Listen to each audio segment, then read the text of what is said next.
Hello everybody, my name is Kyle Kelk and welcome to my week 3 video review for CPM 1502.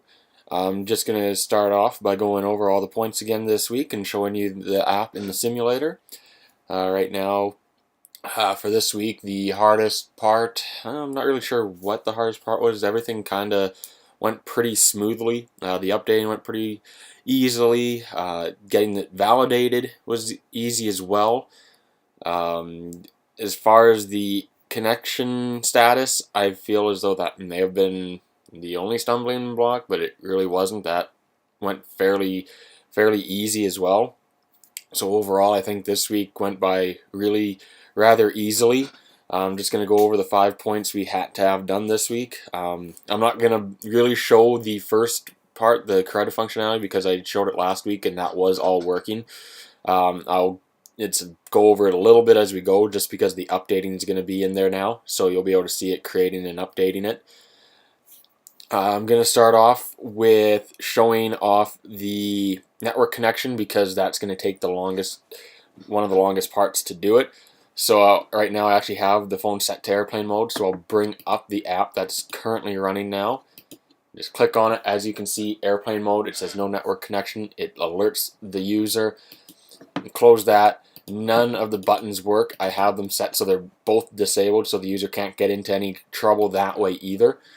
So we'll go back into the settings. We'll turn airplane mode off. So now we'll go back. And now if we go in here, we can log in. This will take a little time because for whatever reason it will not let me use the keyboard on the actual computer. So I gotta hand key it all in one by one. There we go. Click login. As you can see, I'm now connected. It notifies itself. It finds that out. It connects. So now we're in here. I'm going to go back again. Go into settings. Turn airplane mode on again just to show that it also checks it in here. So as you can see, you're no longer connected. Logs you out. Pops up. And now everything's just showing the user that you're logged out and that right now they have no internet connection. So that's all working as intended. We'll turn it back on so I can get going with the rest of the app here. So we'll log right back in. So let's just log in here. And next I'll just show you how it's polling the parse to get the information. So right now you can see I have one game here. I'm going to use my phone. I have it installed on here, so give me a second.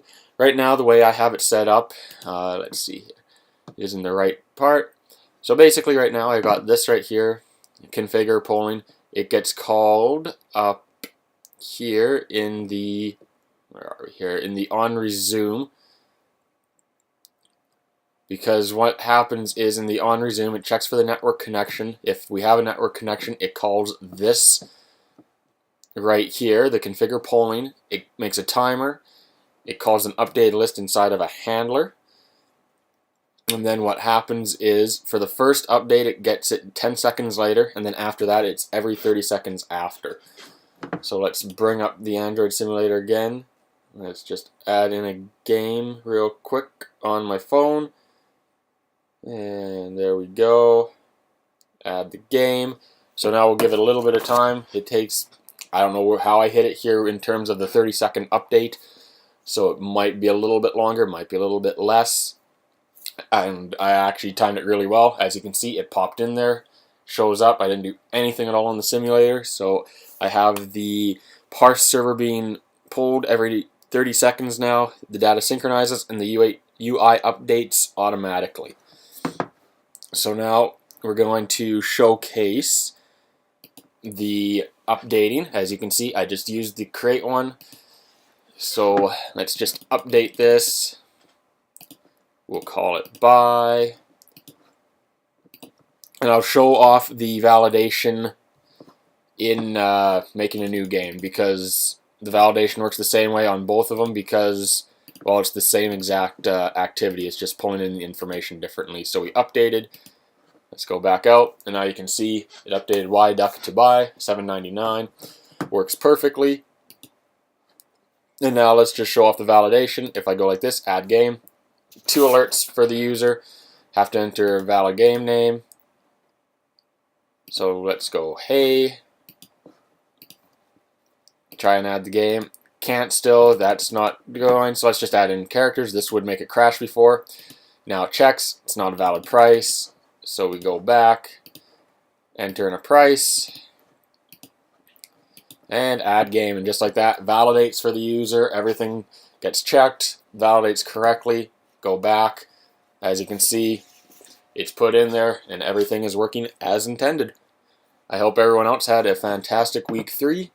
I look forward to seeing all your week 4 videos. Thank you very much. Have a great weekend.